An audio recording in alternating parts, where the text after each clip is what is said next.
What's happening, Mr. Davis? I rang you a couple of times. I must have missed you, Paul. Yeah, I rang you back. I don't. No, I think you rang me. Sorry, I think I rang you, then you rang me, then I rang you. It's always like fucking trying to catch a call. Yeah. I watched some old diaries of Temple Gym the other day, and it was Leroy. You know, there's old footage of you training. It's a compilation. It's pretty good. Where is it?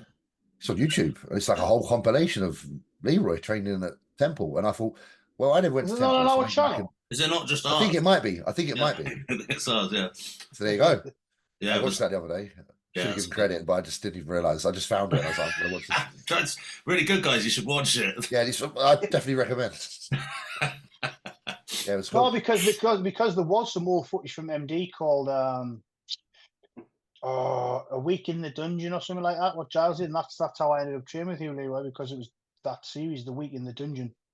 Yeah, that was No, sorry, it wasn't. That was the blooming DVD, joined it. It's called it was called Temple Gym Raw. That was it. It's Week in a Dungeon, wasn't that Mark Dugdale? Mark Dugdale, wasn't it? Yeah, sorry, I got a bit mixed up there. But yeah, Temple Gym Raw, but obviously MD kind of took it all down. But there's still little bits of it out there somewhere. Oh, we need to find it. Yeah.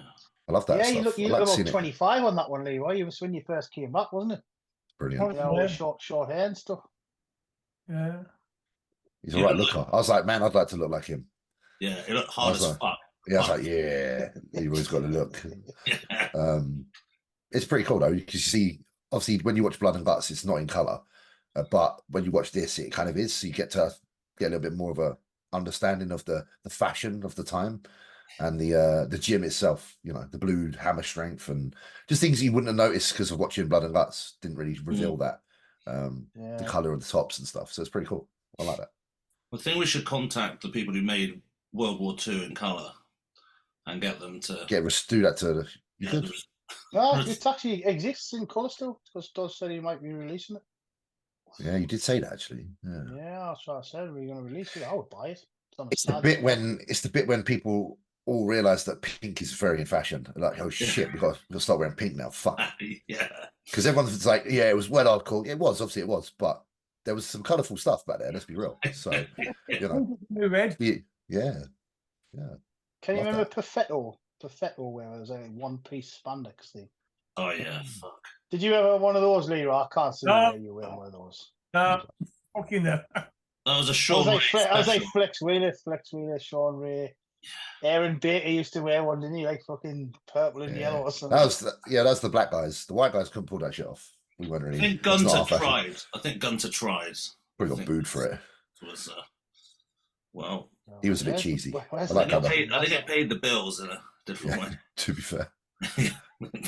Gunter Schneerkamp. I was 2000 and he was a big deal around 2002 to 2005, wasn't he? Yeah. That was interesting what Brian said about the poster, wasn't it? But he said they changed the poster to Gunter. Put Gunter on it. I think to this day, I think Jose is still the biggest arm I've seen actually in person. Really? Well, like bicep, tricep. Yeah, just because it's so compact as well. We were out for something to eat in Newcastle one time because he guest posed at the show one year, and this guy he's like, oh, show me your muscles, man. Like I said, oh, that's that guy over there. And he just went, even I was like, what the fuck is that? Like, I didn't even have big quads. They were a nice shape. I think it's because I had a big teardrop. They always looked like a bit bigger than what they were supposed to be, type of thing, or what they were rather. Well, that's not true because I've got a teardrop and nothing else. My legs are wank. So I am just teardrop. I'm just teardrop and patella. That's it. Just tendon and teardrop. Yeah, literally. What were yours then? Come on then. What were your quads at like the biggest you've maxed out and been like? Mine. Yeah. Oh mate, probably like 32 and a half. Yeah. Fuck off, they're bigger than that. I don't know, man. Nah. They were pretty big. There was a time. There was a time. They're not quite as big now. Stop saying. Do you know right Nah. Not right now. I'm going to stand up with my boxers on and have a look. See if they fucking. I can do it. Ah, God, that's blurry camera. Live on YouTube. Boom. Oh, so fucking. I still got a vein though. Yeah. Sorry. You never went to Temple Gym, did you, James? No, there's not even a fucking. Do you remember the shower in there, Leroy? Jesus Christ.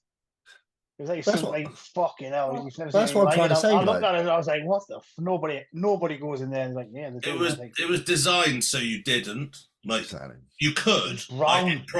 You could probably do it. But I remember like even going to the toilets, like even if you needed a number 2, like you just don't. wouldn't. You would worry about what might climb in. Yeah. You'd just be like, I'll just hold it. It's fine. To be fair, I that's- did actually need a number 2 in Temple one time, but they only had like one cubicle, didn't they, Leroy? Yeah. One just. And just it was about. obviously men's and women. And I Oh. forgot to lock the door, and some lady walked in. I was like, Oh. shit, no, fuck. Um, Muscle Works, Bethnal Green used to be quite like that toilet. It's like, oof, don't really want to have to go in here.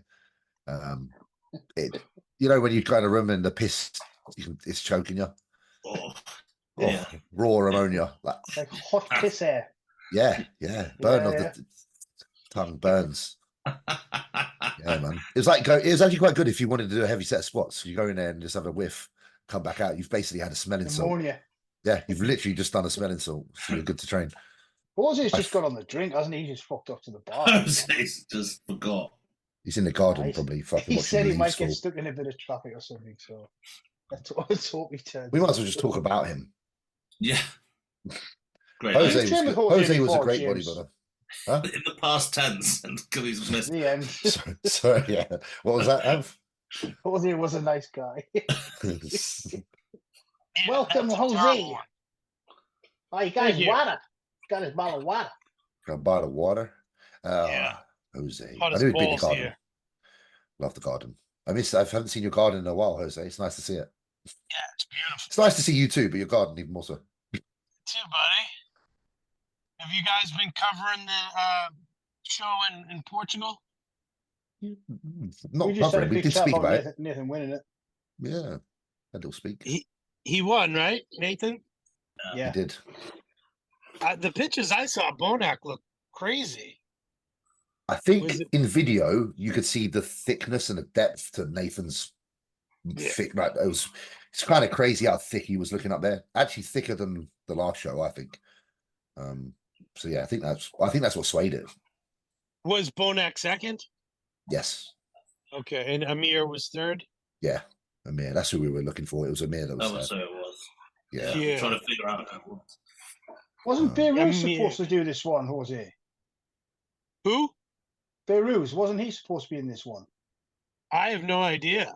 I didn't know. Yeah, I thought Beirut was in it, so never mind.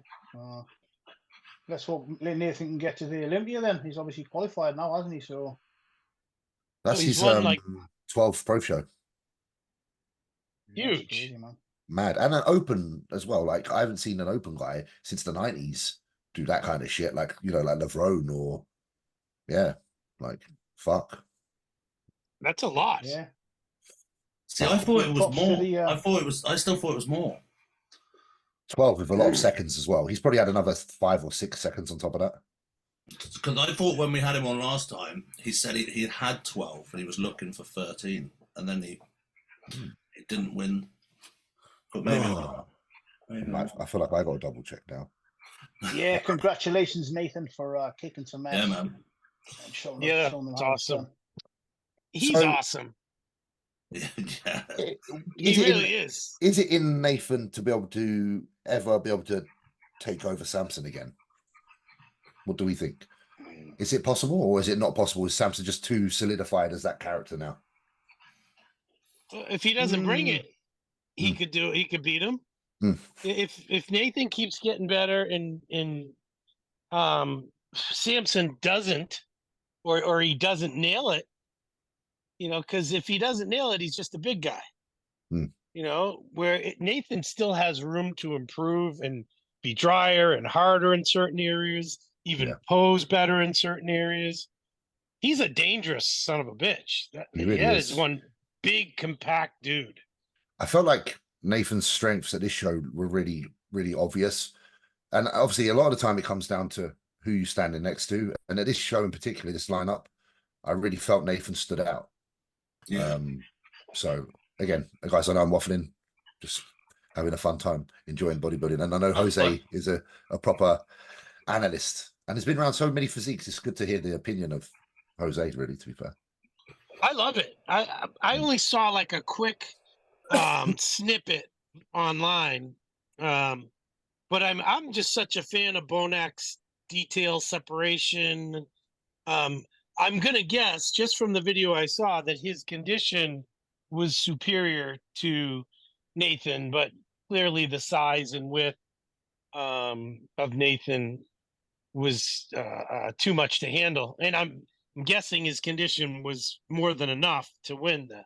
I think this probably won't work, but it was because there's Nathan there, and that's really blurry. Yeah. But it was width. Yeah. It looks like width for me. It's like you Yeah, said, it's that width up top, which is weird to say because Baruz couldn't take down Bonac, and the strengths of Baruz are width as well. So right. I feel that Nathan at the show, it was how dense he was, as well as wide. That's the main thing he's got, is the density. He makes him look twice as wide, twice as deep in his chest and his delts. So it gives an overall massive impression. I think so. Yeah. It's impressive, especially more so when you see someone like that in person and they're moving. Yeah. You're like, fuck, there's slabs of muscle. Like a TARDIS as well, because he doesn't look that big and thick until when he takes his top off, explodes. Yeah.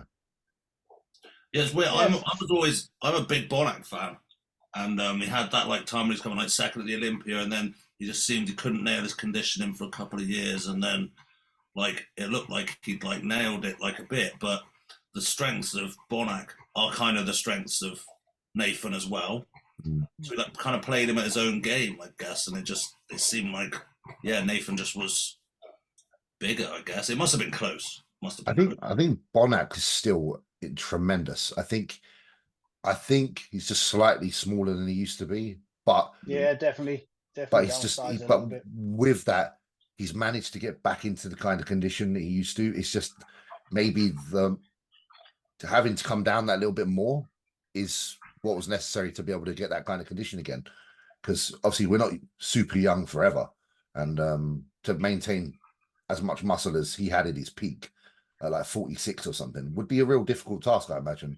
But considering that, Olympia qualified, beat Baruz, got second at a really stacked lineup next to Nathan here. Like, the guy's still a massive threat to bodybuilding shows, you know. And I like seeing that.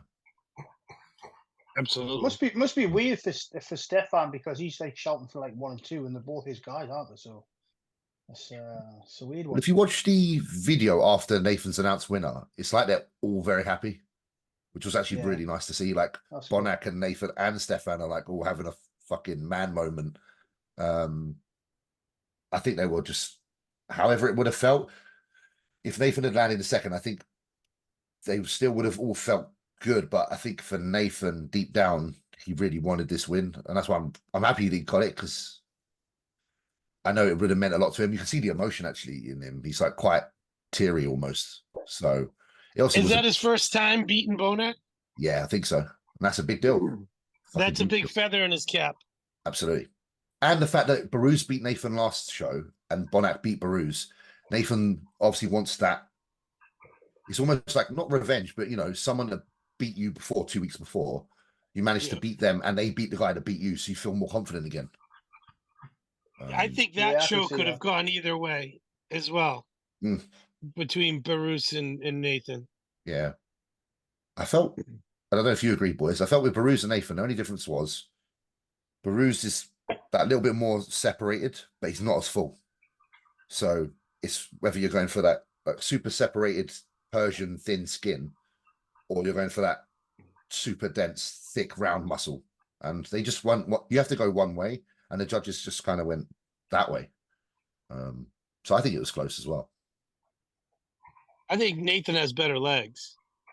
Yeah, Baruz's legs from the front don't actually separate as well as most people's. Whether that is just genetics, I don't know.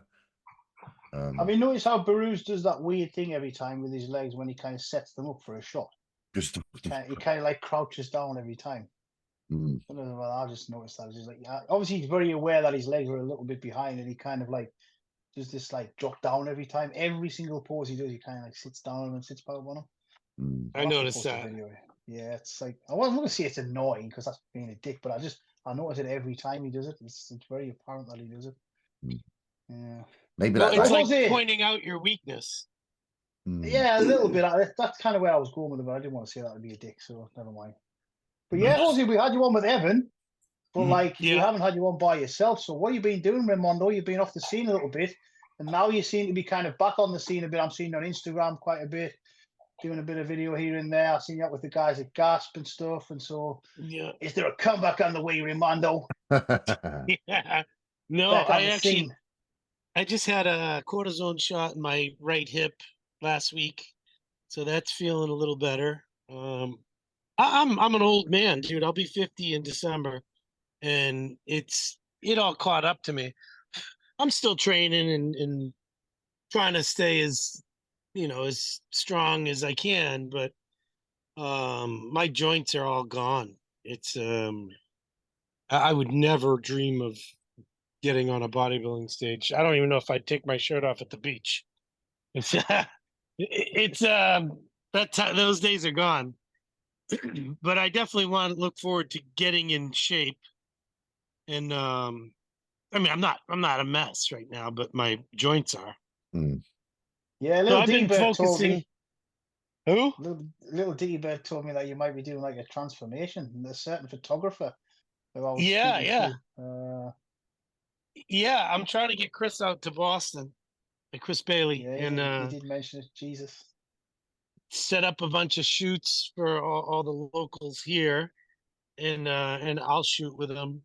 I love Chris, so he's done really well with me in the past, and it just gives me some motivation to diet and drink less beers and get in shape for my 50th birthday.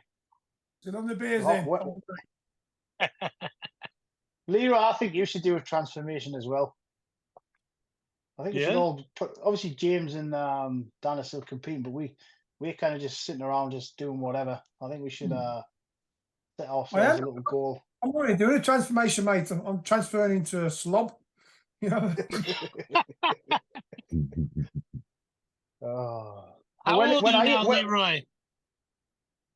Say again, mate. How old? How many years are you? How old are you?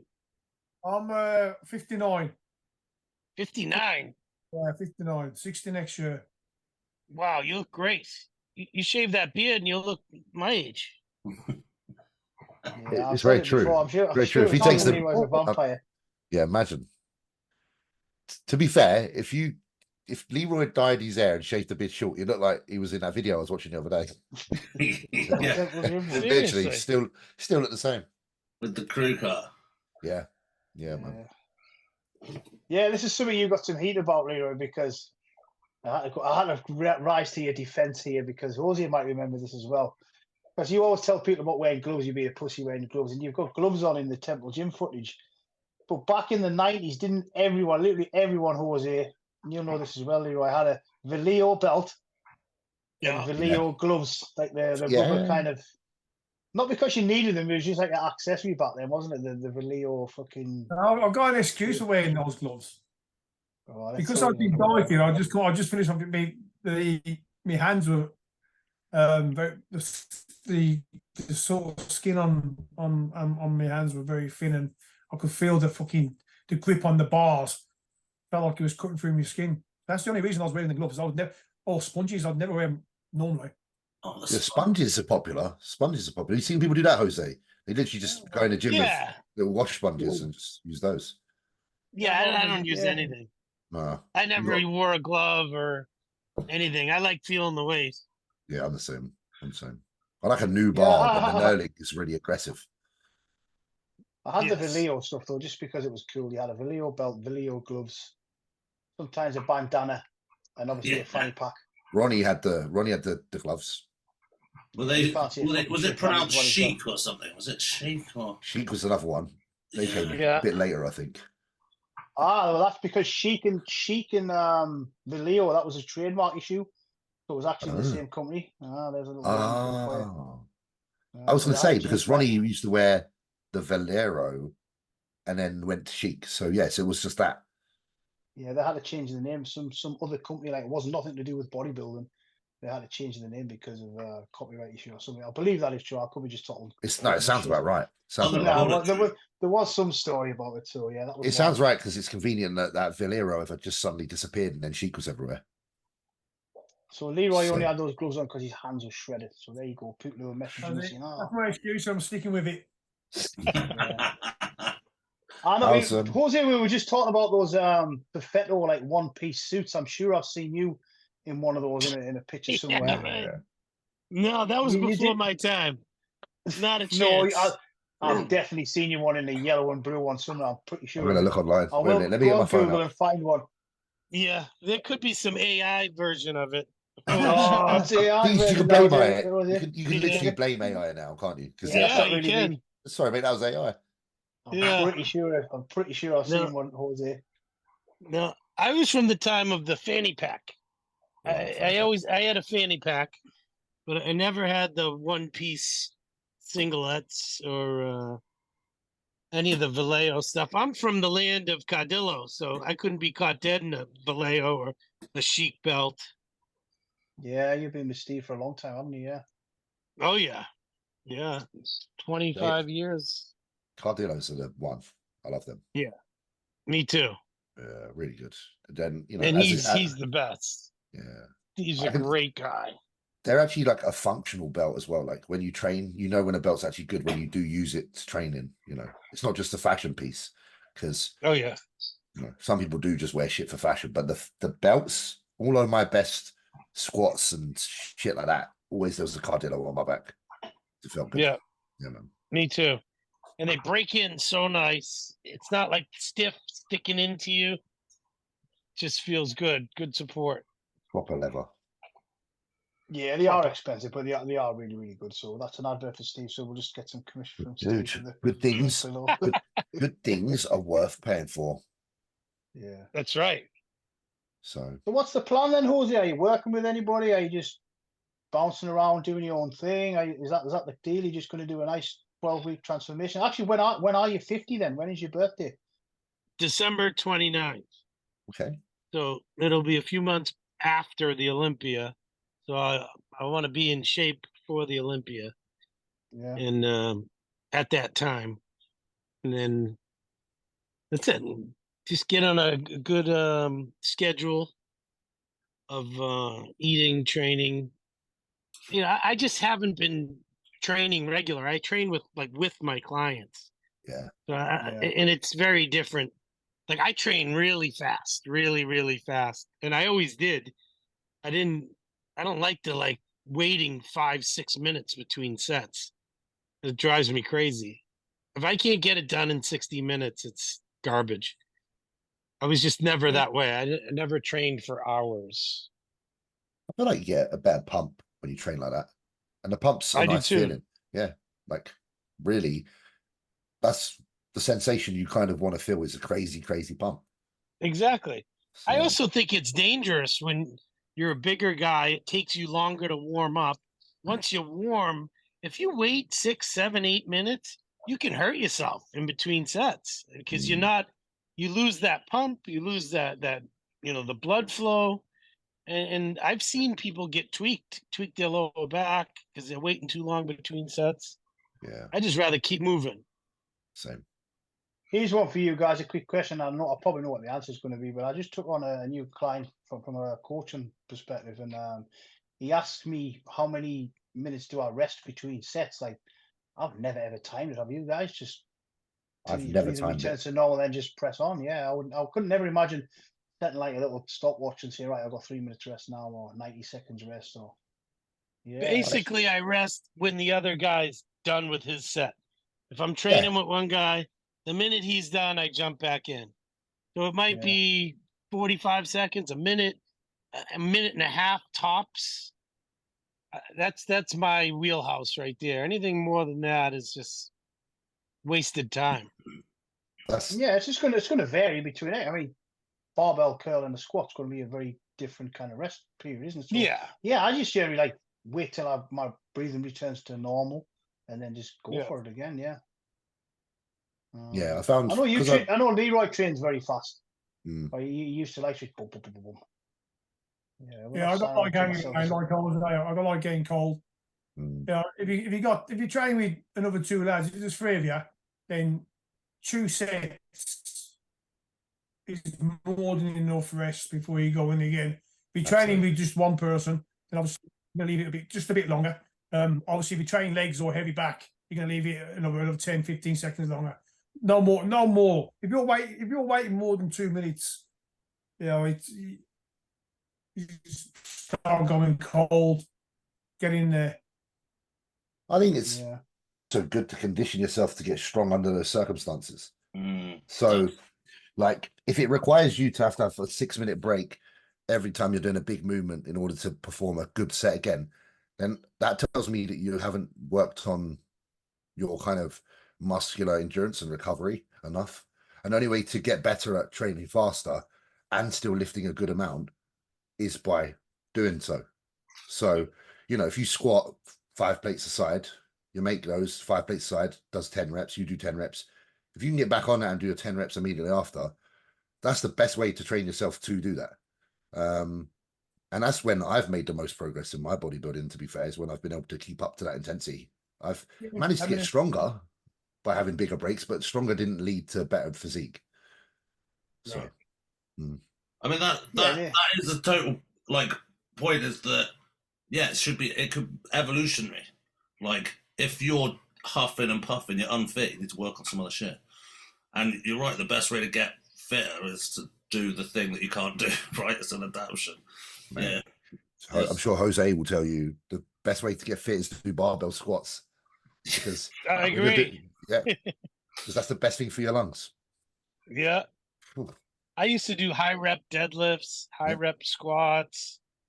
That is great for conditioning. And the better my cardio was as I got into prep, the stronger I was, and the more I was able to get crazy reps. I was doing my wildest lifts, 3 weeks out from a show. Yeah. Because my cardio was so good. I always found the same. I found you drop a few pounds off from the diet.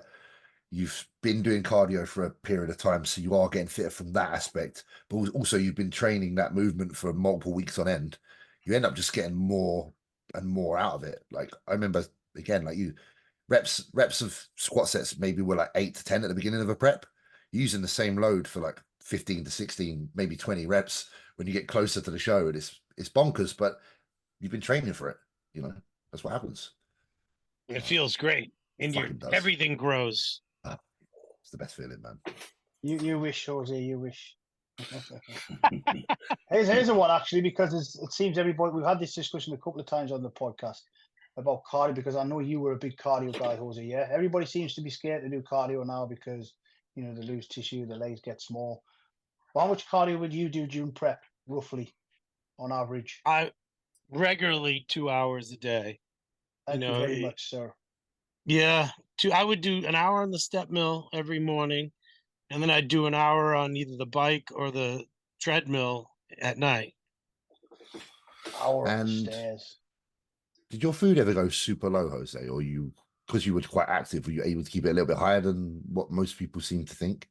It depends on what time of the prep it was. To be honest, when I was like 16 weeks out to 12 weeks to 10 weeks, my food was really low because I was trying to drop. And then out of nowhere, my metabolism would kick in at, 7 weeks, 6 weeks, 5 weeks. And then I'd have to start having high days and adding food because I would drop too fast. There'd be times where I'd be, 226 in the morning, and then 48 hours later, 213. Wow. And like, holy shit, what just happened?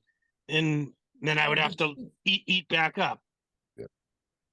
But at the beginning, when I was heavy, I wouldn't have to do that. I had to really get the fat off. I quite like that. It's like quite a lot of people I know that do that. They're pretty clued up people. They pull their food quite hard at the beginning, and then they kind of the reverse of what a lot of people do. A lot of people like just strategically lower their food slowly. And I'm not saying any one way is the right way. The right way is what's best for the individual, isn't it? Like, obviously what works, but I have seen that happen to real good result where people pull the food quite hard in the beginning. They get a nice initial adjustment happen to the body. And then, like you say, you get closer to show date and you can start creeping food back in. And it just gives, I know, because like you say, the metabolism's obviously just in a point where it's optimal and running like crazy. So yeah, it's interesting. I'm just thinking I might do that. It's I used to do similar. that a lot, Pull the actually. kebabs out. It's similar to what you were saying regarding the training. You Mm. know, at the beginning of the prep, you're getting 8 to 10 reps. By the time you're close to the show, you're 15 to 20 reps. It was the same way with food, where it took me a while to train myself to eat that during prep. By the time I'm 2-3 weeks out, I'm shoveling food, eating a ton. And I never understood that. People, aren't you starving? I'm like, no, I'm eating enough for 3 people, like, and still getting shredded.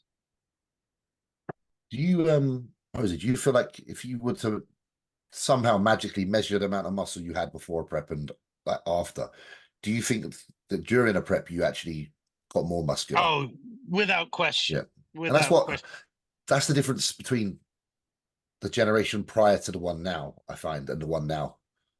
Yeah. I have multiple reasons for that. One, my off seasons were off. I was on nothing. And no TRT, nothing. I just didn't do anything. Drink beer and eat cheeseburgers, you know. And then once I started prep, I was eating perfectly, you know, and doing all the right things and obviously doing the supplementation. So I would grow significantly into a show. Do you feel that because you had that way about your approach, like being quite one way than the other, do you think that allowed you to be so focused? Because you obviously give yourself enough respite that when it comes to game time, you're like, okay, I've had my rest, I'm ready to fucking work now. Yeah, I was always able to be militant the minute it started. And, you know, I was excited for it. You know, the Olympia's coming. So I was trying to win, you know, whatever it took, I wanted to do it. So I had no problem skipping parties, skipping weddings, you know, just staying in, doing my cardio multiple times a day. There were times where I was doing 3 hours a day of cardio. And I didn't mind whatever it took. I didn't care. Again, I'm kind of getting carried away because I'm fascinated. Because another thing I wanted to say was, in relation to what we talk about a lot, I feel like people today are too strict in their time when they're not competing. Like, I'm kind of like, surely if you're getting a lot of calories in and training really hard, you're going to build some muscle in the off season. I feel like there's a lot more emphasis placed on the off season now, where there's, I don't know, they're just as rigid as they are pre-show, and then wonder why 2 years of competing, they're sick of it, and they're like, bodybuilding is so depressing, it's not right, it caused me to have issues, and then they turn into these like bodybuilding haters, and then their Instagram changes to being like an education expert on why you shouldn't bodybuild. I'm like, and number one, you see that a lot, you have to love training. You have to love the gym. It can't be about Instagram. It can't be about the physique. It can't be about chicks. It's got to be about the training. And that was my number one love my whole life, was training. So in the off season, all I did was I just didn't eat clean and I didn't take the supplements, but I still trained like a bastard, and I loved it. And I look forward to it every day. That's the only thing that changed. So then when it came time to buckle down, then the diet changed and obviously supplementation changed. But you got to love the training or you're in it for the wrong reason. How long did you prep for? When was go time? Well, it just depended on what kind of shape I was in, but typically 16 to 20 weeks I would start. But you know, say I competed a lot. So I used to do the Arnold or the New York Pro at the beginning of the year, and it would, back then the Olympia was in September, so it gave me a very short window to stop and relax, maybe 8 weeks, sometimes 12, and then right back on the horse. But if I was really heavy, you know, out of shape, I would need every minute of that 20 weeks to get ready, but I've done it in less. I bet you really enjoyed that though, like almost enjoy the fact when you know you're pretty out of what's considered shape and you're like, challenge ahead, I'm accepting this. You know? Oh yeah, That's the fun part of bodybuilding. Aceto wanted me to pull out of the 2016 Olympia. And that's one He of was like, your good looks, wasn't it? Like, I was arguably. third. Yeah. But he was like, dude, you're a mess. What are you doing? Like, I was 242 at 7 weeks out, and I was just a slob. And then I had 7 weeks to hit 212 and do it, and I did. You're like, watch me. I actually remember you sending me check-in pictures, Jose, when like I would be shocked at how fast you would change. You like me in that Yeah. corridor. I probably still got them on my phone. I'll put those up online later on and get some money. Yeah. Especially Yeah. the naked ones. But no, Yeah, I do great. remember I was thinking, like, fuck, that's only like a week's difference. Like, what the fuck has he been doing? Type thing. It's the 2-3 You hours change, like, cardio. You know Yeah, what I mean? exactly. That's it, right? It's the being willing to do the work off of what you've set yourself up having to do. And that's what I said this to Sasan earlier. Like, it don't matter if you get soft in an off season if you're someone that's hungry and keen and doesn't mind how much work you got to do. And I knew my body. Yeah. I knew that I was never as fat as I looked because I'm so short and I got big bones. I'm a big, short guy. Yeah. That I knew I looked a lot fatter than I was. Because people would see me at 3 weeks out and be like, oh, you're not doing the Olympia this year? I'm like, what the fuck are you talking about? And, you know, a week later, they're like, holy shit. My body just changed so much. I was never as fat as I looked. Yeah. And I was just looking for some. I just found that it was that one. You are actually on my phone because you sent me that many check-in pictures. When your photo album, your face comes up. You're on there that many times, so I will find some of those old check-in pictures actually. Need to I was overlay. helping you live vicariously through me. Yeah. Through Olympia prep. Absolutely. So you only had really like your off season was still like, if you were a stacked year, you only had like 8 weeks. Yes. Yes. So- That's why I didn't do TRT. I didn't do. Yeah. I just came off. I just stopped pinning. I'm like, fuck this. Give yourself a break. Yeah, it was more of a break than anything. Do you reckon you got any benefit from like a rebound effect from doing that whilst eating? Were you able to gain in that phase, or it was like it was an Oh off? yes. Yeah. Dude, honestly, some of my strongest days were when I was completely off everything. It would just rebound from dieting and be, you know, constant calories coming in, rest and no stress. And I was just powerful. But I definitely added muscle even when I wasn't using anything. Yeah. Now the question for me is like, what was the sort of food you would eat in that period? Like, was there just like anything goes? Yeah. Okay. Yeah. And what was a, you know, like a typical, I'm not saying you have to remember that time, but like a typical I'll sort tell of you. day. Yeah. What was a day like for Jose when Typical he's not day getting ready? would be steak and eggs. I'd have probably, you know, 7 ounces of steak tips, 2 whole eggs, a bowl of oatmeal or a stack of pancakes. Yeah. And then the thing was, and this was something I had to be very careful of, is I wasn't hungry again for like 5-6 hours. So I would have to almost force feed myself to have a, you know, a steak bomb, steak and cheese sub. And then, you know, a few hours later, I'd have some sushi, some Chinese food, you know. It was always super high calorie. And the problem was if I wasn't careful, I would have a massive crash. Yeah. Like I would start sweating and shaking because I wasn't hungry and I'm used to eating every 2 to 3 hours. And then I'd go 6 hours because I had such a big meal and my blood sugar would just crash. Yeah. It happened a few times. And that's when I got smarter about it. Like I'd always have something on me. Now, in relation to that same question, obviously, like, because I spoke to Branch before about his food bill back in the day, and there was a time where he was spending something silly like over $3,000 a month on sushi, and then he realized he was like, "What the fuck?" Because Trish basically said, "Where's all this money going?" He didn't realize. So, your food bill, if you were eating those kind of foods, was you eating it out, and was you spending a lot?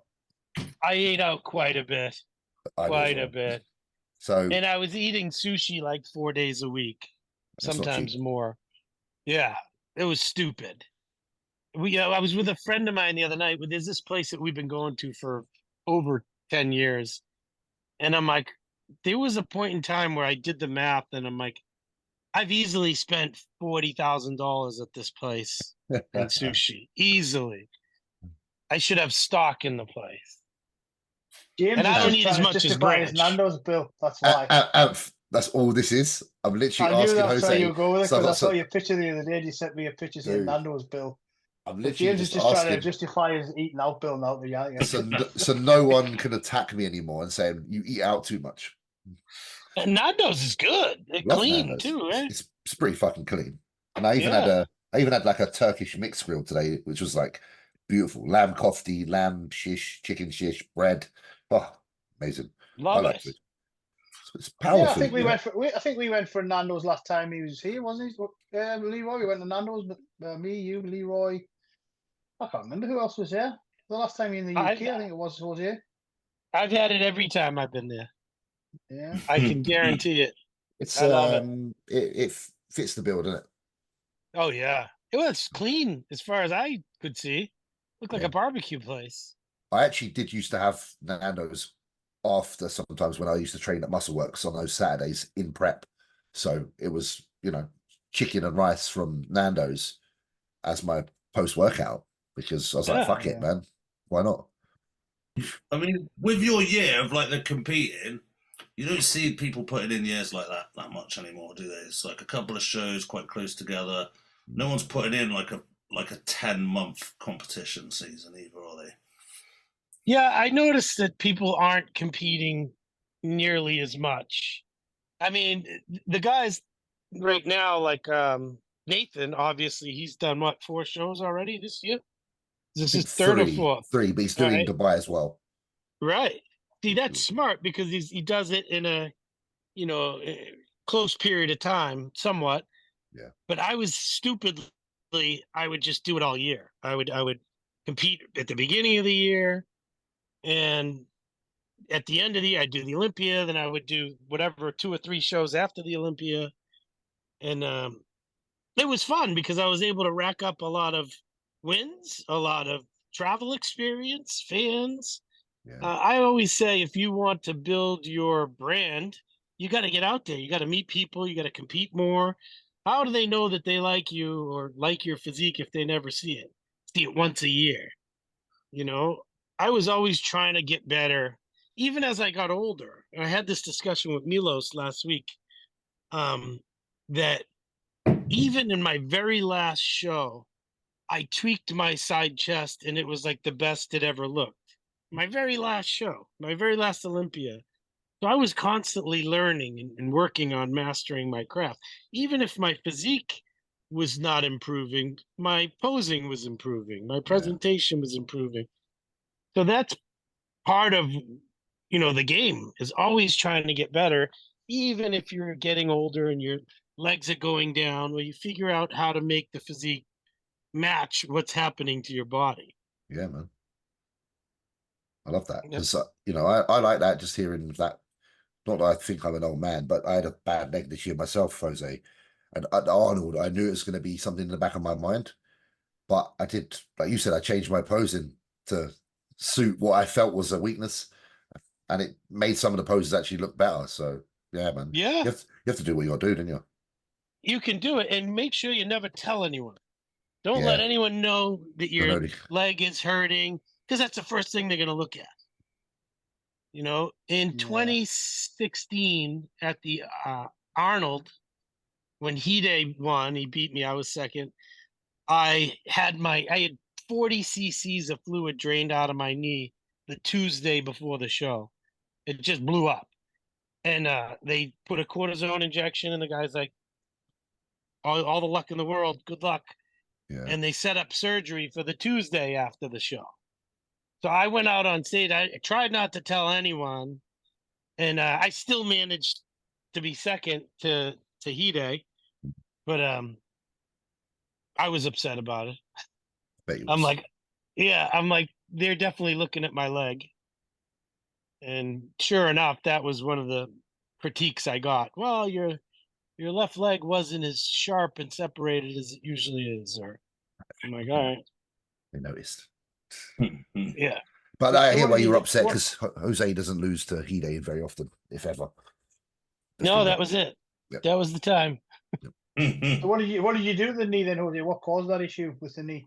Just from training, yeah? Yeah, it's funny. I didn't find all this out till recently, but I was born with hip dysplasia, meaning the hip joint the hip socket isn't deep enough. So it was causing an imbalance on my knee. And that knee surgery is how I realized I needed a new hip. They were like, that surgery you had on your knee is because of the imbalance. Yep. And sure enough, what was it? 3 years later after the knee surgery, I had a hip replacement. It's all related. All those injuries are all related. The knee always gives in when there's a bad hip. Right. Yeah. And I never felt my hips. As a kid, I could run like a bastard. I could do everything. Nothing hurt. I could squat. It wasn't until I reached a certain age and the knees started giving out. And that's when I realized that my hips were bad. Was that essentially why you retired, Jose? Yeah, the hips and the knee issues and all that kind of stuff. Yeah, 100%. Even my knee wasn't that bad. It was the hip that really hurt like hell towards the end. And I stupidly would have kept going. And then sure enough, within 2 years of being retired, both shoulders could no longer function. Like I couldn't hit a front double bicep if you paid me $1 million. My arms are stuck like here. I can't crank back like that. We could get you in shape again, Jose. We could bend you in a few places and you can make it come back. Do you not think it's part of it's because like, when you lose a little bit of muscle as well, it kind of, when all that tissue's there, kind of, I'm not going to say hides all of the injuries and aches and pains, but like I am trained properly for like 2 months now, and I've lost a little bit of like lower back tissue and stuff. And my lower back's killing because that all that stuff that's kind of holding things together just isn't there at the moment, type of thing. And that's even just after 100%. Yeah, it's just all that tissue goes away. You're just left with. Yeah, I'm not sure the mobility issues are from lack of training, but the pain is definitely from a lack of training. Yeah. Whenever I get back in a good routine and I'm training consistently for 3 weeks to a month, I feel better, so much better. The pain goes from a 9 to a 4, where I feel so good. I'm like, holy shit, I can't believe I can do this stuff again. But yeah, you pump it. Oh yeah, I need the muscles around my hips, the glutes, the quads, the hamstrings, the hip flexors. The stronger they are, the less pain I feel. And as far as the shoulders, I have severe bone spurs in there. So even if I was training, it won't move past because there's spurs sticking in the way. Yeah, a friend of mine had it shaved off, and he said like immediately the pain was gone and the range of motion was back. So he's still not off the hook, Jose. You can still compete. He's still saying you can get the op and get you back on. You can get him. Yeah, a friend of mine, Andy, had his both sides bone spurs on his shoulders shaved off, absolutely fine after the surgery. So there you go, Jose. Wow. Get booked in. The day after. I'm gonna try that. We'll see. You start prep the day after. I'll do but I always feel Olympics. worse when I don't train, like because everybody thinks, oh, you dickhead, you should be having a rest, you're injured and stuff. If I don't do anything, I just feel 100 times worse, or every single time. So, well, that's the bodybuilder in you. That's the old guy who just gets all stiff and horrible if I don't do anything. But yeah, what's the longest stretch you've had off, Leroy? Because you had a massively long stretch off when Dorian retired, didn't you? Yeah, how did you feel during that time? No, I stopped training in 97, and the 97, 98. Or, yeah, 98. So I stopped training in 98. But then I went straight back. I still train. I went back to martial arts. I went back to doing karate with my lads. So I still kept mobile. I still, doing obviously a lot of different exercises and whatever. Obviously stretching and all that. So it weren't that. I didn't touch a weight then for probably about 15 years. Wow, that's a fucking really? I didn't think it was that long, Christ. I always thought you just kind of had a complete break now and you weren't doing the martial arts and stuff. But yeah, I thought it was 5 years or 15 years. That's how you still got joints of steel, Leroy. Now, when you had your 15-year break, Absolutely. we're all falling to pieces. He bought himself some time. Yeah. Yeah, training age. Yeah. So how comes you gravitated back to the weights then, Leroy? What brought you back? My eldest son Liam, he was doing obviously he was the reason why I got back into karate as well. He was training all that, and then when he got his black belt, his first dan, he started doing Muay Thai. Well, Liam was quite tall and skinny. I used to call him a golf club. And we took him to the Muay Thai, and the lads used to be ragging him round. You know, once they got hold of him, He could keep him at bay with his feet and his hands, but once they got in on him, they were a lot bigger and stronger than him. They used to throw him all over the place. So he kept asking me, Dad, we took me to the gym, and I was finding every excuse not to take him to the gym, not to go back to the gym. I got to do the house. So the house was finished. I got to do the garden. So the garden. In the end, I ran out of excuses. So I took him down to Temple Gym, and I think he was about 18 when I took him down. About 18 years of age, and I took him, showed him what to do and all that, and then as soon as I picked that first weight up, that was it. Then I was hooked. Yeah. I was sucked back in. Yeah, I was hooked back in. In fact, it weren't 15 years. It was 12 years. I was off 12 years, not 15. Still a long time. It was. Yeah. I just didn't touch anything. Leroy, did you scream at your son? Oh yeah. You scream at him in the gym? Oh yeah, don't scream now, Jose. He's fucking twice the size of me. Imagine the look on his face when Leroy first starts yelling at him. Like your first time in the gym and Leroy's went, show them. You're like, fucking hell. Shit. Never been in the gym before, fuck. To be fair, do you remember when we did the session and Leroy couldn't make it and your eldest son did come? He did sound like Leroy. He started drilling out some of the Leroy felt like it's fucking there. He's there. If you had your eyes closed, Leroy, he might it was. We've got that on the channel somewhere. Like it is. Yeah, that's in the depths somewhere. So that means you've got at least another 20 years left, Leroy, now. So yeah. It's all good. I think things are starting to happen now, Anth, as you know. I mean, these. Yeah, we've had these conversations. I've just gone. I still enjoy the day I stop enjoying training, or the day I sort of whinge about having to go training is the day I will stop. Until then, it keeps me healthy, it keeps me fit, it's more of a hobby now than anything else. Yeah. It keeps the blood flushing around the body, keeps my ligaments going. It keeps me going. So until I don't want to go no more, then I'll keep training. Are you more kind of social with it now as well, Leroy? Is it like, do you actually have, when you go to the gym now, is there a group of people that you quite like going to see and saying hello and catching up with? Or is it just training? I go to the gym. I can't get that mentality. Yeah. I'll go to train. I'll talk afterwards. If people there want to talk and say hello afterwards, or I'll give them a nod. I'll nod them as, well, I got to. No, I can't. I've never sort of left that that dynamism sort of thing where I don't like to make eye contact with people. Yeah. And I'll go there, train, get it done, get home. Yeah, like Jose says, if you're training for more than an hour, you no good. Get in there, get it done, get home.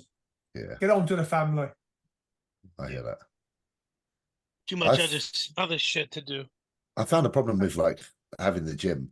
I'm quite a socialite, and I'll see someone training and I'll think, I could help them a little bit or give them a little tip. And then I end up running over there and give it 20 minutes and I've given them more than a tip. Yeah, it is a tough one, James, because I fell in that trap as well. Yeah, it's a little bit different now, I find. I won't say I don't take great pleasure from it, but I will have to tell myself when it's time, and it's time to, lock on, blinkers on, let's go. Don't let me talk to nobody that's fucking trained. But you feel like you're that's a little bit part of owning a gym too, right? Because I like the atmosphere that we have, and a lot of it's created from those interactions, that being a little bit available. So I suppose now it's just, I actually spend quite a lot of time in the gym, more than I need to, but I do that so that I can do both. So that I've got this time around training that I can be that guy that's like very helpful. And then I can train very well in the middle.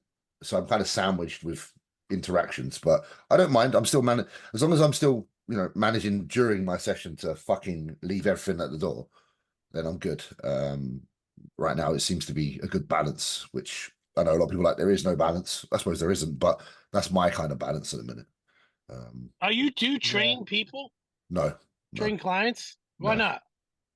I'm sure you'd have a list. I could. If I spend too long going over the motions of training, I just kind of get bored of being in the gym, I think. Yeah. I used to train people. You still train a lot of guys, don't you? And I said the same. Like I got the gym and I do maybe like one session a day, maybe two. The other day I did like 4 as a favor. Like how the fuck people do like 5, 6, 7, 8. It's quite exhausting. A day, I'll be just burned out. Me honestly, I'll be burned out. How many I had 7 today. 7. I do over 15 on the weekend alone between Saturday and Sunday. I had 7 today. You obviously really enjoy it. I love it. Love it. Because I train men, women, different ages, different goals, mostly competitors, but or wannabe competitors. But it's fun to me. It's almost like a game, trying to figure out how to implement exactly what this person needs at this point in time, right now, today, to give them the best opportunity to improve. Yeah. And it's always a different situation. Each day is different. Each person is different. I love it. I think your ability to look at it that way is what makes it obviously a joy to do, because you're able to treat it that way, because you're not just like looking at it with like plain eyes. Because if you look at something with just like the most bog standard opinion of it, it can become quite mundane, but you're like looking at everybody like they're an individual task. Okay, what have I got to do with this guy today, and how's she gonna? So you're creating that interest. So that's a good thing. And I'm not motivating people. I have all competitors. 99% are competitors. So they're pretty driven themselves. Yeah, so they're already a little bit advanced. Obviously, I can teach them different things. Nobody knows everything, but I never liked training the housewife, the overweight housewife. That was never fun for me. So I'm to the point in my career where it's mostly all competitors that are self-motivated.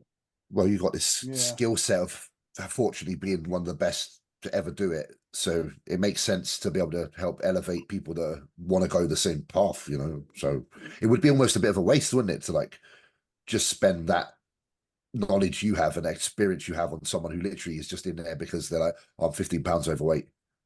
Right. Yeah, exactly. It's like, yes. It's not fun for you. I actually like training like everyday people as well. That's one of the reasons why I like doing a little bit of PT for a regular person, because it just, the conversation's a little bit different, and like you say, their goals are. I think if I dealt with bodybuilders like all day, every day, too intense, that might burn me out a little bit. But isn't it more like the thing that's really like draining is if someone's relying on you to sap what you to like make them want to train. PT people are if they're energy vampires, then it's just thank you. When they don't want to train and stuff. They don't want to train, but they want you to make them want to train. Like that's the most draining. Yes. Yeah. Basically, people that train with reps in reserve. Yeah, those guys. Sorry, guys. I think Leroy should have done a bit of PT before. He could be a millionaire by now, Leroy. The amount of requests I get for Leroy PTs. But he's because they want to get shouted at. They've got a fetish for the shout. Like, come on, tell me. He could be a trillionaire by now. He could be. I'm surprised more people aren't. Leroy's issue is he doesn't put up with any bullshit, that's why. So yeah, he's like, fuck this. I know that's what he's going to say. Little shit's 2 minutes late. I'm going home. See you later. Yeah, no, not just Dave. Yeah. I'm at work at 7 o'clock in the morning, and I work all the way through till 4 o'clock. I think get to the gym 4:30, do a bit of cardio, train, get on to my family. So I really haven't got time. Dude, yeah, to be fair.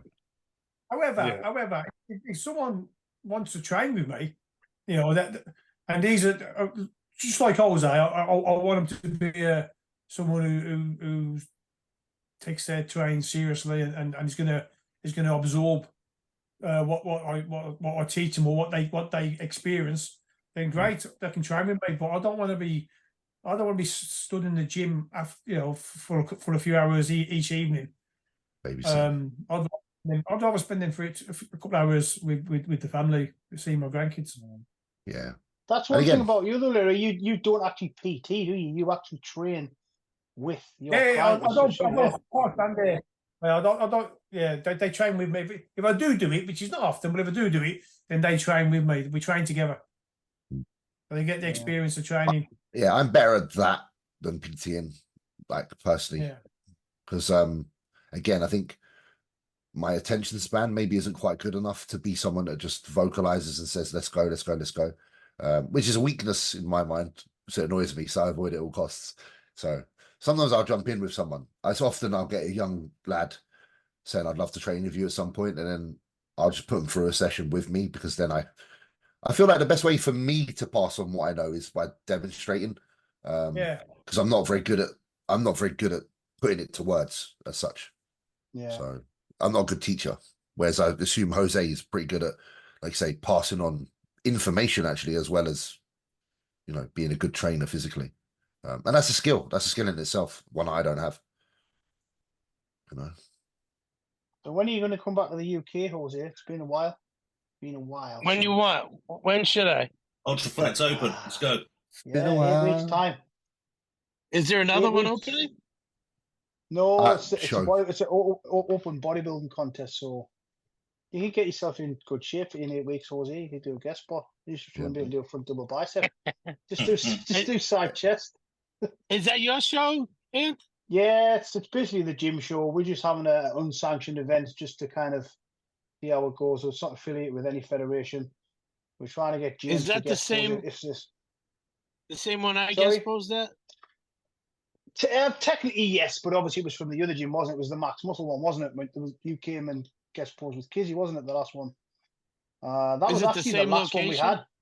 It is actually the same location. They've spent a few quid on the place, and it's looking quite tidy down there actually. So, come on, Jose, get on the plane. What's the date? August 31st. Yeah, we want to try. Well, Dan's guest pose. We've already established that. Big D. James is going to have a word with IFBB. I don't know what the situation is. Jose, actually, what is the situation? You might know this. Can IFBB pros guest pose at other events now, or is it still kind of frowned upon? Or it's definitely frowned upon. But what if it's unsanctioned?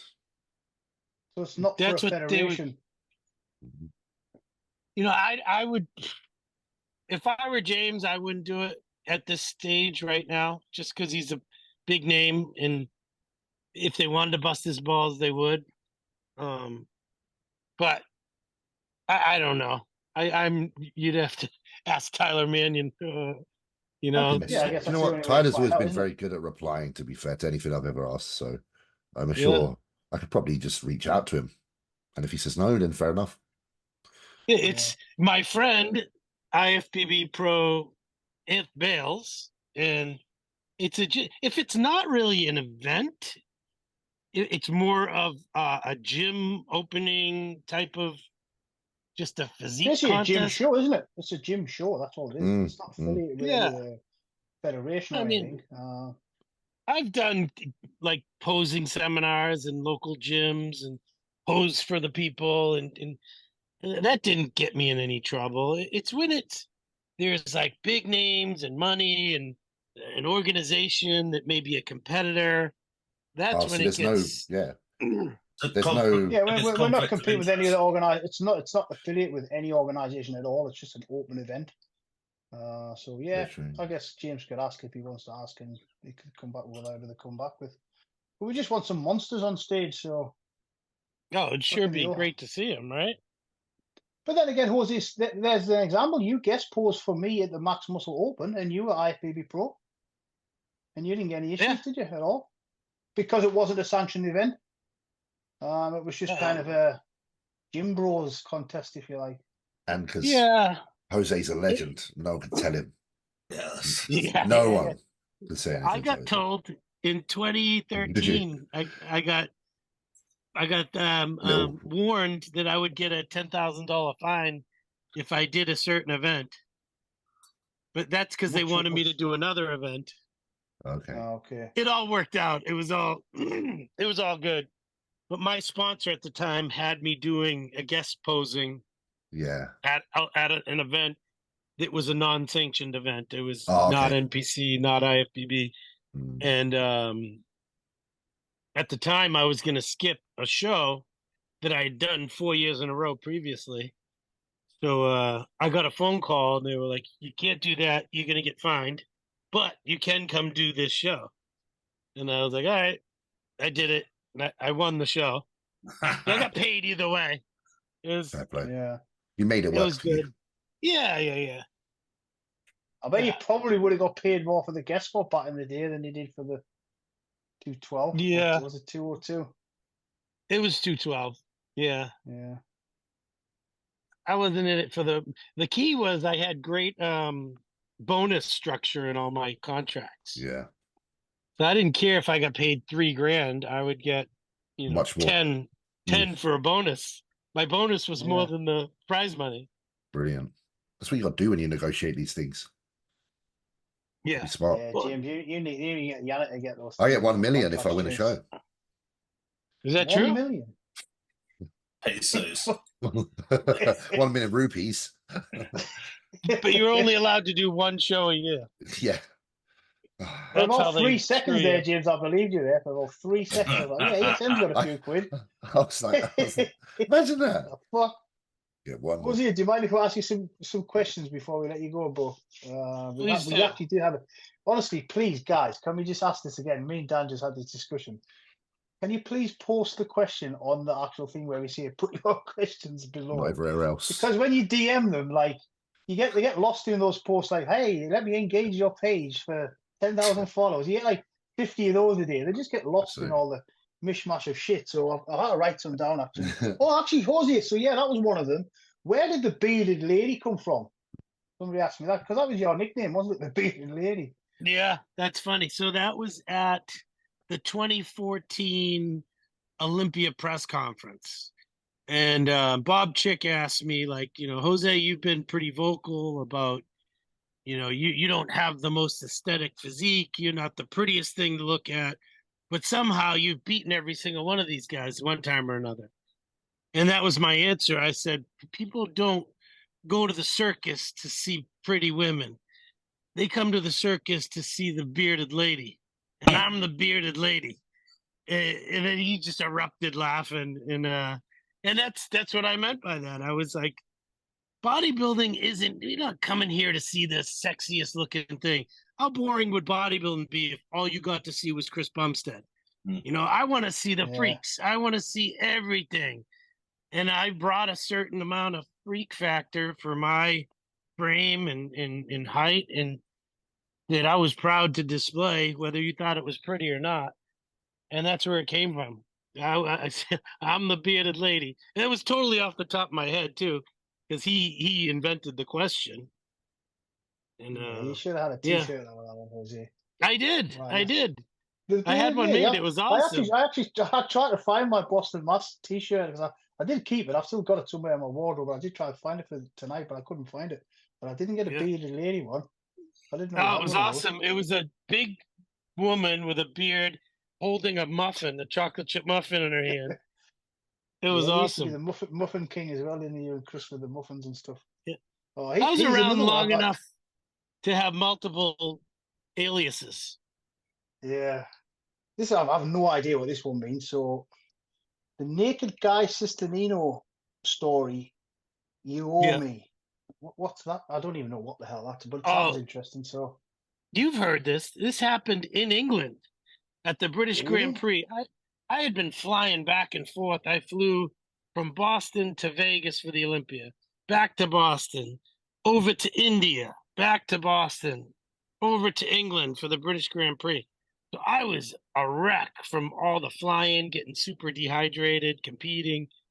And the night before the show, at like 3 in the morning, a cramp in my hamstring just lit me up, and I thought I was gonna die. It was so bad. And guy was in the room next to me, and he could hear I me think I have heard this screaming. one actually. Yeah. I Yeah. have heard this No, one. I can't sleep with clothes on, so I'm naked. And he comes in, and I'm by the time he got there, my face started cramping too. Like my neck was cramping, and my whole body was going into a cramp. And he like came over, rolled me over. What's the matter? What's the matter? And I'm like, I fucking. And once he saw my hamstring, he's like, oh. He just punched me in the hamstring as hard as he could. It was digging into my hamstring.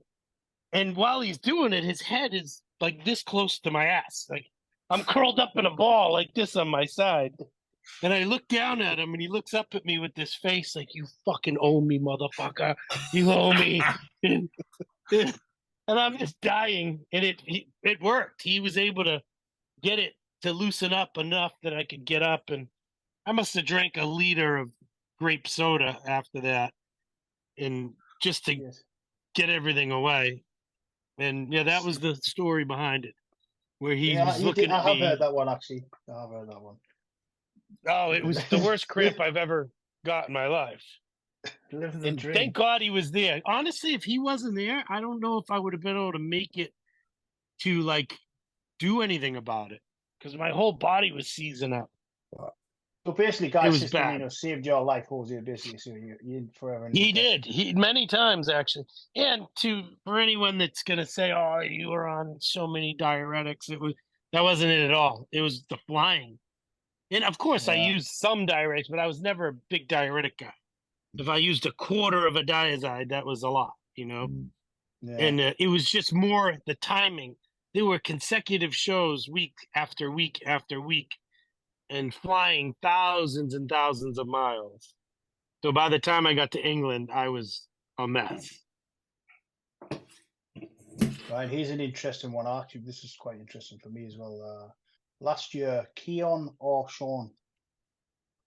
So this is a great preference, isn't it? question. When I was there in the crowd, I was not sitting in Tyler's seat. I was sitting slightly to the right. So I thought I had a great view. And from my vantage point, and I was very close, great seat.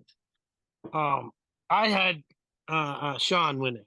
I thought he was harder. I thought he was drier. I thought he was just a crazier look. Freaky. And I'm like, I don't know why that happened. I was adamant about it. And then a video came out, and Tyler explained it. And then as I'm watching the video, everything he was saying was happening. Like Sean was having trouble with his midsection. So when he hit a front lat spread, it looked like a most muscular. He was just like nothing was happening. There was no taper. And Keon was just crazy with the vacuum and wide out to here. And I couldn't see that from the angle that I was standing at. And after seeing that video and Tyler's explanation, I changed my mind. And if not for that video, even if he had only explained it, I wouldn't have bought it. But when I saw the video, I'm like, yes, I believe it. And, when we were out there for the GASP seminar in, what was it, February, January? I asked Sean during the seminar, Sean, what are you going to do to recapture your title? Like, what can you do? You're getting older. You're a year older. And he said, I know exactly what I got to do. He's like, I'm not worried about it. He's like, I was way too heavy, period. I'm just going back to being the best version of me, driest, hardest, best version. I don't need to outsize anyone. I just got to be me. And that was the best answer he could have said, because that's exactly what happened. Well, and if you're looking at him now, he put a little update the other day. And if you look at his midsection, crazy. Mad. Crazy. Mad. And the midsection's already good now. Yeah. It's like, what's it going to be come showtime? Yep. Well, I think he knows that's what he's going to focus on. That was Chris Aceto just calling me. Yeah. He's going to be very dangerous. And he's not young. I think Sean is 41. Yeah, 41 or 42, maybe. Or something. Yeah, yeah. But man, he's still training hard. He's got no injuries to speak of. I think, no, I think clearly that Keon has the genetic gifts to win for as long as he wants to. But that one factor is Sean's mindset is unlike anyone's. You know, when I had 30 pounds on him, he would look at me and say, "I'm going to beat your ass." And I'm like, "What?" I'm like, "Get lost, kid." And sure enough, he's Mr. Olympia, you know? Yeah. And I love that about him. I love it. He called it the year before he won. He said, "Yeah, I'm going to win next year." We did a podcast with him. He's like, "I'm going to win no matter what." He knew it. And he has that same mindset now. So by no way is it a sure thing that Keon can come back and win this. He has all the tools. It's definitely but going to be a fight. I can't wait to see it. It's an exciting one, isn't it? Yeah, it is. Very exciting. Do you think there's anyone outside of those two that has the capacity to even get in there? No. Because I can't. Not right now. my mind, no one springs to mind. There's some really good guys that I like their physique. This Colombian guy that just won a show, and I think he was second in Toronto, and he won a show, the Chiseled Classic in Boca Raton. Okay. He's a freak, but he's a little taller, so I don't know that he's going to come off as big as those guys. Yeah. But there's some physiques out there that I really like, but I think Sean and Keon are head and shoulders above everyone. I also love Kareth Bajo. Yeah, he's good. You know, if he nails it, he's in the same, mold as those two. You know, shorter, thicker, with good shape. Absolutely. He just hasn't matched their conditioning yet. I agree. Be interesting. I look at Sean and I'm like, I would like that on as an open bodybuilder. It'd be unstoppable. Like at 5'10". Yeah, but imagine that's scaled up. Oh, forget it. Yeah, it's like a Ronnie Coleman. That's what I mean. It's like it's balmy. Like you look at the shoulders and the arms and the quad sweep, the lats. Yeah. Like the only thing that's a little bit small on him, and it's not small that way. It's just a smaller pec, but it's still fucking. His clavicles are small. Exactly, but how then the much shoulders. Wider can it be? But then the shoulders on it are like fucking out here. So I would just pay money to see him shot with a ray gun and make him go up to 5'11" and just watch that. Oh, be crazy. Yeah, me too. Yeah, man. What else you got? Let's have a look. Well, that's a good one. I always like to ask this one as well, actually. Who was the hardest person you ever trained with? Obviously, you've trained with a lot of guys over the years, Ozzy. Actually, let's ask both ends if you want to spit it out. Who's the most pussy fire you've ever trained with? Yeah, you'll see. I reckon I know it would be, but I would never say the person. But I reckon I know. It's an off-camera one, that one. But yeah, the guy who's the hardest guy you've trained with. I know a certain person who you've trained with who comes to mind, who trains like a fucking machine. So I'm interested if you say this person. So when you say hard, there's many different variations. Like, for example, Evan he's like the strongest natural big guy strength that I've ever seen. You know, like we would do single leg curls warming up, and he would put the stack on. But single leg curl, I'm like, I couldn't do both legs and move that. He's just a big dude that can move real weight. And we did chest. And I'm like, I got to start with 135. He's like, pussy. I'm like, what? He's like, what good is 135? How's that going to warm you up? He had to start with 2 plates. And I'm like, damn, this is a different world for me. Because I'm into like really warming up. And he's like, wait, you can't warm up with 2 plates? He just had a really funny way about him. If I text him one time, I'm like, I'm going to be 5 minutes late. I just grabbed a coffee. You want one? He's like, fuck you. Coffee's for pussies. He's like, hurry up. You know, he would always bust my balls. And I'm like, all right. And, to be honest, the person that just had the most balls of steel, and I've always said this, was Dana Lynn Bailey. She's the only person that I've ever trained with where I had to tap out. I couldn't breathe. Like I lost my breath because she was just doing stupid amount of volume reps and no, she was doing like one machine to the next, to the next, to the next, to the next, and I was like, too much. You know, none of the guys that I've trained with were really, you know, guys have a camaraderie, and they're also very competitive. So we tend to push each other and try to keep up with each other to a certain level. So I've never had anyone that was like a real wuss per se. Some of the crazy one, actually, I take this back. The craziest workout I've ever been involved with was when I trained with Branch and Johnny Jackson in Dallas, and it was blazing hot, and I just was intimidated by it because they wouldn't even talk. They wouldn't say anything. You know, I come in like, "Hey, what's up?" They're like, "Do your fucking set." I'm like, They're like that. Right. They're already like that. Yeah, they turned on, and I was trying to talk like, "Hey, can I have my friend film a couple? Just do your set." I'm like, all right. And I felt like I got caught in a gorilla cage, and I was looking for a way out. Like they were doing silly weight. You know, they have a certain way they train. You know, and it works for them. And they were fucking slamming, doing shoulder presses, slamming 315 off his chest. I'm like, how the hell do you even touch your chest with a shoulder press? And they were just wrecking things. And it was so intense, so memorable, and fun because it was different. You know, it was so far out of the realm of how I was training at the time. You know, yeah, it was pretty wild. It's funny, isn't it? And I could see the smile on Leroy's face there on his side. I was like, yes. Remember we spoke to Brian. So we spoke to Brian and we actually asked him the question, like, honestly, who trained harder, Ronnie or Branch? He said, honestly, Branch. He said Branch was the hardest training person that he ever saw.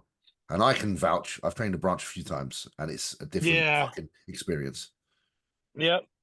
I trained with him a few months ago and I took weight off the stack. Yeah, he's still like it, isn't he? He's still like it. Yeah, he did the whole stack doing seated rows, and I'm like, I'll fucking hurt myself. So I moved the stack, and he gave me a look like, "The hell are you doing?" I'm like, I can't do that, dude. And the mad thing is, it's a serious fucking look. Like, there's no lying behind those eyes. Like, if he's if there's a little bit of disappointment or like an under, you feel it. You're like, oh fuck. Yeah. Sorry, Dad. To this day, he still doesn't talk during training. He doesn't talk. He doesn't. Jose, did you notice he doesn't even drink? Yes. He's in Texas, and it's as hot as you say. He even got a bottle of fucking water. Yeah. Yep. And he's a different breed for sure. Yeah, I did see a workout with you training with Branch, and I thought Branch might come in the conversation, but I'll have to ask James off camera who the pussy is. If we're not allowed to say it on camera. There's a few pros I know that are just, you know, they are good genetically and they train like fucking fags, and I'm like, I just know, and I'm like, come on, man.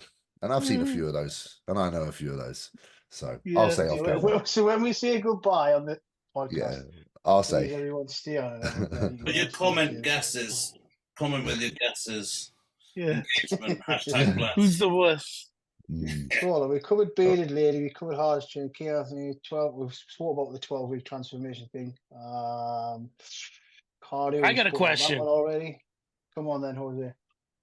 Who's gonna win? Can Hardy, who talked about Derek and Keon and Sean, can Hardy come back and beat Derek? After you saw at the Olympia what he looked like when he went into the Arnold Classic. Can he come back and beat him? I was next James, to Hardy. Go first. I was next to Hardy at the Arnold, and he was very impressive in person, obviously. And I've stood next to Derek at the Olympia, watched in person. I think Me personally, I just think Hardy wins more shots. As simple as that. Like, and it's a shot game to me. So you might, if you lose 1 or 2 shots out of however many there are, you still win. And I just don't know how Hardy doesn't win the majority. That's already in my opinion. And I like Derek. I think Derek's fantastic. And I'd argue the shots he wins are some of the best shots for a long time. But too many shots are given up, in my opinion. So I think Hardy will reclaim if he's as good as he was at the Arnold. Yeah, I think he's hungry. Something happened last year. They made a gamble that didn't work out. And I think he's just going back to what he knows best is being dry and hard as hell. He's got so much detail. Like in the quarter turns, he blows everyone away. Like it's wild, the midsection. And, Yeah. you know, how could someone argue that Derek wins the ab and thigh when he's doing a vacuum? He doesn't even hit his abs. Most muscular, abs and thigh, side chest, side tricep. Those shots have all been won by Hardy. I give Derek the front and back double. Yeah. I just think they penalised him because Hardy looked a little bit worse from the back, and I think they just went, "Fuck it, you don't get it." I think Yeah, it's his almost glutes, yeah, his glutes weren't even close to what they could have been or what they've been in the past. Yeah, and that's Derek's highlight. Derek's glutes are crazy with that back, you know. So there's a lot that jumps out at you. But I was wrong on both cases at this past Olympia. I had Hardy winning and I had Clarita winning, but I still have a question about Hardy losing that. Yeah. I think it was just sorry, Dan. a little bit different. I just think he was a little bit softer, and I just think they were just like, "Fuck you!" Like he was just a tiny bit. Well, if you looked at the shots from the back the previous year, it was almost like identical. There was like nothing in it, and I just think they just got pissed because it was just a little bit, like a tiny bit worse. It can't have been anything more than that. I don't know. I looked at those photos from the year before, and from the back, it was like there was nothing in it. And then this year, it was like one shot, and they just concentrated on that. Yeah, I think even if he's like hard as nails, if he's not Hardy hard as nails, he kind of gets penalised for it. So yeah, that's it. Like, because he's brought it off is still very like beats everybody else anyway. I think that's kind of where we go wrong sometimes. We judge people on the kind of the previous best and not like what's in front of you on the day. What's everybody's thoughts about Samson going out to Q8? Yeah, that's a good move. Could be. What about his dog? I personally feel like I think that's straight away. The thing is, Samson doesn't have any distractions here. So does he need Kuwait? Like Kuwait was, I found, to be the place that most people go when they feel like they need to get away to concentrate. If they weren't able to concentrate because there's a lot going on. Like you look at like someone like Brandon, you know, you have a large family that you're around and looking after and want to be a good dad. So you kind of got to pull yourself out of that environment to be able to focus on the goal. Samson's literally got a free life here, comfortable. So maybe, but then again, you know, in his own mind, he might be like, no, it's not quite isolated enough. I need that isolation to be able to focus. So maybe it's just a personal, you know, a personal choice. Well, here's the question. If he were to go to Kuwait, would he be going because he's working with one of their coaches? Or you'd think so. Just to go. But that's the big factor. Exactly. But does anyone know? Sense. Well, no, Mel's still running the shop, apparently. Well, then he should be as close to her as possible. And clearly she can't go move over there. There you go. So maybe behind closed doors there is a change of hands, but I don't know. We haven't been told that, and obviously it's his own thing. It's interesting though, right? Like the only reason I would go is so my coach could have his eyes on me 24 hours a day. Absolutely. Daily, first thing in the morning, midday, nighttime, tell me what the fuck to do, I'll do it. Right. But if she's coaching him, then that defeats the purpose. Well, maybe there might be some financial incentive there. I don't know. Maybe we'll try and get Samson on at some point if he wants to come on. He did say he was going to come and train with us, Leroy, at some point, didn't he? At Durham, if you remember, a few months back. I've still got I saved the story post when he said he would come train us with Durham. But yeah, this just are they actually called the Camel Crew anymore? I don't know. The Camel Crew are kind of known for blowing guys up and like kind of making them big and full, which Samson doesn't really need any of that. He's got that already, hasn't he? So he just needs to be razor sharp. The only reason I think Samson would go there is because I know that the internet gets on his fucking tits and he's had enough of it. So the only reason I think he'll go there is he'll go there and he'll literally throw away that phone and actually just escape from everything. That's the only thing I can think he's doing it for. Yeah. Interesting. They don't have internet in Kuwait? Well, they do, but he'll probably just say, you know what, I'll get a different phone, one that Mel can get in touch with me and no one else. He could do that here, obviously, but maybe he just doesn't want to be around the same. I don't know, people that, you know, it's like someone, you might have a mate in the gym, they're like, oh, this fucker said this about you. And Samson's getting, I know he's had enough of hearing people's opinions. Yeah. So maybe he just wants to get away. I saw some people making some comparisons in the magic mirror to Rowley. Just makes you realise how crazy Rowley was. Rowley was absurd. Fuck. Yeah. Yeah. His arms. There was like 2 years. 1 year. Was he second at the Olympia 1 year? Third. Yeah, that year was nuts. He was able to pull a vacuum. His back was crazy. And for years, he struggled with that. He would always, you know, try to flex his abs in a front double. But there was a few shows. I remember standing next to him in 2018 in Prague, and he won that show. And just there was everyone in the lineup, and then there was Rody. And it was just like Rody had a level of muscularity that just didn't matter what anyone else had. Like you ain't winning. He was just so saturated in muscle. It was like, well, he's won. You know? Yeah.